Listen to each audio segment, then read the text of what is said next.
नमस्ते सर्वांना. आज आपण पॉलिटीची जी आपण सीरीज स्टार्ट केलेली आहे, त्याचा सेकंड पार्ट बघणार आहोत. त्या सेकंड पार्टमध्ये काही क्वेश्चन असे बघणार आहोत, की जे फ्युचरमध्ये जर तसे क्वेश्चन जर पडले, तर आपण त्याला कशा पद्धतीने टॅकल करायचे. त्यामध्ये आहे ना, काही क्वेश्चन आहे, जी डिफिकल्ट लेव्हलचे आहे. तर ते डिफिकल्टच्या लेव्हलचे आपण आहे ना, त्याचे एलिमिनेशन मेथडद्वारे कशाप्रकारे सोडवू शकतो. नंबर सेकंड, जर त्याच्यामध्ये काही ट्रॅप असतात, म्हणजे बिग स्टेटमेंट जे असतात ना, त्याच्यामध्ये काहीतरी ट्रॅप असतात. ते ट्रॅपसुद्धा कसे ओळखायचे, यामध्ये आज शिकणार आहोत. त्यामध्ये पहिला क्वेश्चन आहे, कन्सिडर द फॉलोइंग स्टेटमेंट. त्याच्यामध्ये त्यांनी काय सांगितलेलं आहे, if any question arises to the way हे बघा फक्त मी सांगतो का हे स्टेटमेंट बघा आणि तुम्हाला मी ट्रॅप सांगतो. तर फ्युचरमध्ये तशा प्रकारे क्वेशन जर पडला तर त्याला ट्रॅप ओळखायचा आणि त्या क्वेशनला तिथं राईट करून यायचं. आता पहिलं स्टेटमेंट आहे. पहिल्या स्टेटमेंटमध्ये काय सांगितलेलं आहे, if any question arises to the whether a member of the house of the people has become a subject to disqualification under the 10th schedule. आता हे जे स्टेटमेंट इथपर्यंत जे दिलेलं आहे, याचे 2 पार्टमध्ये स्टेटमेंट दिलेले आहे. इथनं स्टेटमेंट जे दिले इथपर्यंत एक क्लिअरली दिलेलं आहे. म्हणजे काय आहे, डायरेक्ट स्टेटमेंट दिलेलं आहे. पण त्याचा सेकंड पार्ट आहे. लक्षात घ्या. हे 2 पार्टमध्ये मी तोडलंय त्याला. तो 2 पार्टमध्ये ना ॲक्चुअली ते स्टेटमेंट डायरेक्ट बिगच आहे. पण 2 पार्टमध्ये तोडले. सेकंड स्टेटमेंटमध्ये त्याच्यामध्ये सेकंड पार्टमध्ये काय सांगितलेलं आहे, द प्रेसिडेंट वर्ड बघा का एक यू-पी-एस-सी जी असते ना, ती कशा पद्धतीने मुलांशी खेळण्याचं काम करते. म्हणजे तिथं मुलांनी ओळखलं पाहिजे, विद्यार्थ्यांनी ओळखलं पाहिजे. द प्रेसिडेंट हा प्रेसिडेंट आहे ना, हा ट्रॅप आहे. कळालं का? The president decision in accordance with the opinion of the council of union minister shall be final. प्रेसिडेंटचे डिसिजन आहे ना, ती फायनल असणार आहे. कोणाच्या बेसिसवर? काउन्सिल ऑफ मिनिस्टरच्या बेसिसवर असं त्यांनी सांगितलंय. पण हा ट्रॅप्ट आहे म्हणजे हे क्वेश्चन इथं रॉंग आहे. तुम्ही अँटी डिफेक्शन ते जे 12th शेड्यूल आहे ना कॉन्स्टिट्यूशनमध्ये दिलेले, त्याच्यामध्ये 10th शेड्यूल आहे. 10th शेड्यूल आहे ना, ते तुम्हाला माहीत असलं पाहिजे. ते म्हणजे 10 कॉन्स्टिट्यूशनल अमेंडमेंट ॲक्ट झाले होते ना 1985 मध्ये. त्याच्यामध्ये अँटी डिफेक्शन लॉ सांगितला होता आणि त्यामध्ये त्यांनी क्लिअरली मेन्शन सांगितलं होतं disqualification of the member of parliament and state legislature बद्दल. आणि त्याच्या बेसिसवर आहे ना, जे डिसिजन कोण घेणार आहे, ते हे नाही घेणार आहे. ते स्पीकर वगैरे स्पीकर जो असतो ना काउन्सिल ऑफ मिनिस्टर, ते स्पीकर वगैरे म्हणजे पार्लमेंटच्या रिलेटेड, स्टेट लेजिस्लेचरच्या रिलेटेड तिथं क्लिअरली मेन्शन केलेलं आहे आणि त्यामुळे हे स्टेटमेंट इथं रॉंग होतं. कळालं? पहिलं स्टेटमेंट आणि सेकंड स्टेटमेंट काय सांगितलं त्यांनी, म्हणजे तुम्ही ओळखायचा डबल स्टेटमेंट जर दिलेले असले ना, तो ट्रॅप असतो. तिथं आपल्याला शांततेने आपण अभ्यास केला पाहिजे. शांततेने ते क्वेशन रीड केलं पाहिजे. नेमकी क्वेशन बरोबर आहे का चुकीचं आहे? सो हा क्वेशन ट्रॅप होता. हा क्वेशन रॉंग आहे. Number second, there is no mention in the word इथं काय सांगितलं, there is no mention of the word political party in the constitution of India. आता तुम्हाला सांगतो, हे तुम्ही रीड केलंय की नाही केलंय?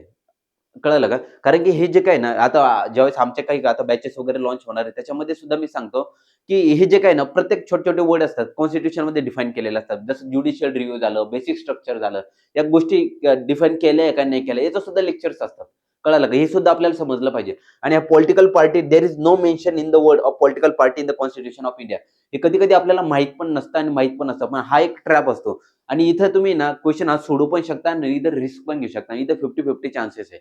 तर तुम्हाला एक सांगतो, इथं रिस्क घेतली तर बेटर होतं. कारण की आपल्याला 80 प्लस क्वेशन अटेम्प्ट करायचे असतात आणि मोर दॅन 100 प्लस स्कोर आला पाहिजे. त्या दृष्टिकोनातनं नाही का, हे मार्क्स हातातले असतात. सो इथं तुम्ही ना, हे रॉंग स्टेटमेंट आहे. दोन्ही स्टेटमेंट आहे ना, याच्यामध्ये रॉंग आहेत. मग याच्यामध्ये आन्सर काय येणार आहे?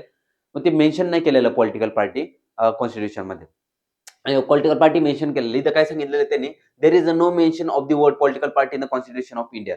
हे मेन्शन केलेलं आहे. इथं काय सांगितलंय, नो मेन्शन म्हणजे हे पण रॉंग आहे. त्याच्यामध्ये काय ऑप्शन कोणता येतं? फर्स्ट स्टेटमेंट तर नाही आहेत, सेकंड नाही आहेत, थर्ड नाही आहेत, फोर्थ आन्सर येतं. त्याच्यामध्ये सेकंड क्वेशन. सेकंड क्वेशनमध्ये त्यांनी काय सांगितलेलं आहे, कन्सिडर द फॉलोइंग स्टेटमेंट. हे जे स्टेटमेंट आहे ना, कन्सिडर करायचे आणि त्याच्याबरोबर काय करायचं माहिती आहे, खाली काय एक्झॅक्ट विचारलंय ना, ते आपल्याला माहीत असलं पाहिजे. Which one of the following is correct in respect of the above statement. याच्यामधलं कोणतं स्टेटमेंट करेक्ट आहे ते ओळखायचं आपल्याला. त्याच्यामध्ये त्यांनी पहिलं स्टेटमेंट दिलेलं आहे. हे स्टेटमेंट आहे ना, हा क्वेशन पहिल्यांदा अशा पद्धतीने क्वेशन आता खूप भरपूर पडायला लागले. तुम्ही हा क्वेशन समजून घ्या फक्त. स्टेटमेंट फर्स्टमध्ये काय सांगितलेलं आहे, in India the state government has no power for making rules for grant of concession in respect of the extraction of minerals, minor mineral. इथं काय सांगितलंय, minor mineral are located in their territories. State गव्हर्नमेंटला काही power नाही कशाच्या related, making rules of grant of concession in respect to extraction of minor mineral. आता तुम्हाला सांगतो, हा क्वेश्चन आहे ना, जिओग्राफीच्या रिलेटेड पण येतो, पॉलिटिच्या रिलेटेड पण येतो. पण तुम्हाला एक एक्झाम्पल सांगतो.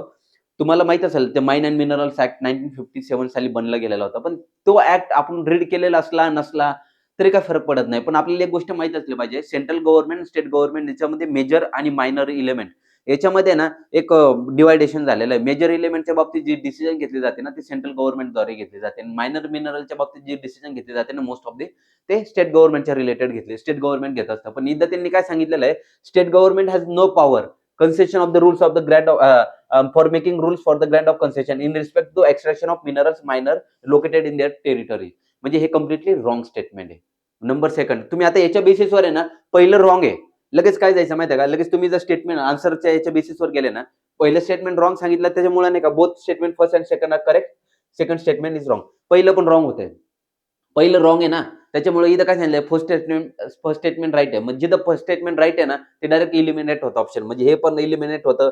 Both statement first and second correct. हे पण इलिमिनेट होतं. Statement first is correct. त्याच्यात रॉंग सांगितलंय. हे तिन्ही ऑप्शन इथं इलिमिनेट होतात. याच्यामध्ये ऑप्शन डी काय आहे? करेक्ट आन्सर आहे. सो तुम्ही अशा पद्धतीने एलिमिनेट पण करू शकता. फक्त स्टेटमेंट जे असतं ना, ते वाचायचे चांगल्या पद्धतीने. ते कसं विचारलं काय झालंय, नेमकी तिथं कशा पद्धतीने खेळतंय. म्हणजे फॉर एक्झाम्पल मायनर काय असतं, मेजर काय असतं. म्हणजे ह्या 2 गोष्टींमध्ये तुम्हाला समजलं ना, ते क्वेश्चन हा इथं ईझी मार्क्स. हा क्वेश्चन ईझी होता. दिसताना मोठा दिसायचा पण ईझी होता. आता सेकंड स्टेटमेंटमध्ये त्यांनी काय सांगितलेलं आहे, in India the central government has a power to notify minor mineral under the relevant law. Parliament हा लॉ डिफाईन करतं. Central government has a power to notify minor mineral under the relevant law. हे direct statement दिलेलं आहे. हे statement right आहे.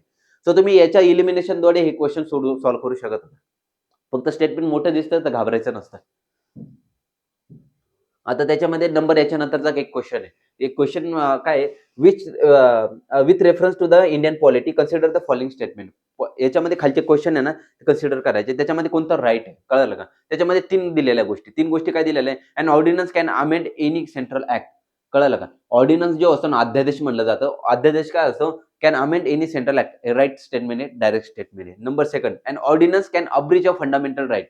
Ordnance fundamental right हिरावून घेत नाही. हे अनेक सुप्रीम कोर्टाच्या जजमेंटमध्ये त्यांनी सांगितलं आणि आज पण स्टेटमेंट त्याचे भेटत असतात. हे स्टेटमेंट कंप्लीटली रॉंग आहे. नंबर थर्ड, हे जर तुम्ही रॉंग जर केलं ना, त्याच्यानंतर हे बघा, सेकंड रॉंग आहे. सेकंड रॉंग आहे म्हणलं हे रॉंग येतं. त्याच्यानंतर हे रॉंग येतं. त्याच्यानंतर हे रॉंग येतं. म्हणजे याचा आन्सर काय येतं? First and third only. पण आता थर्ड स्टेटमेंट आपल्याला बघायचं पण आहे. An ordinance can come into effect from a back date. Ordinance जो आहे ना, तो बॅक डेटपासून येत असतो. म्हणजे ते आपण जे म्हणतो ना, फंडामेंटल राइटमध्ये सुद्धा भरपूर वेळा सांगितलेलं आहे. An ordinance can come into effect from a back date. मागच्या डेटपासून ऑर्डिनन्स हा येत असतो. फक्त एवढं आहे की ते क्रिमिनल लॉ जे असतं ना, त्याच्या रिलेटेड नसलं पाहिजे. सो एवढं माइंडसेट असलं पाहिजे. अशा पद्धतीने 2 हे इलिमिनेट केलं तेच आन्सर येत होतं. तर अशा पद्धतीने आहे ना, आपण आहे ना, काही क्वेश्चन आहे ना, अशा पद्धतीने सोडवले पाहिजे.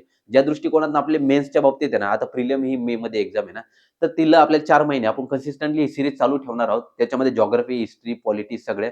तुम्ही सगळे कन्सिस्टंटली वाचत जा आणि वाचल्यानंतर याचा फायदा कोणाला जर होणार असेल ना, नक्की सांगा, की अशी पॉलिटीची जी सीरीज आहे ना किंवा जिओग्राफीची सीरीज आहे, काही सायन्स एंड टेकच्या रिलेटेड काही क्वेश्चन असे असतात, ते ट्रॅप असतात. ते आपण कसे ओळखायचे आणि तिथं बरोबर कसं करून यायचं. लिमिटेड जरी अभ्यास करून गेला, तर काही क्वेश्चन बरोबर येण्याचे चान्सेस भरपूर असतात. आपण अशा पद्धतीने प्रिपरेशन इथून पुढे करणार आहोत. सो घाबरून जायचं नाही. 4 महिने बाकी आहे. शांततेने मेहनत केली तर सगळं काही व्यवस्थित होणार आहे. So God bless you all. All the best.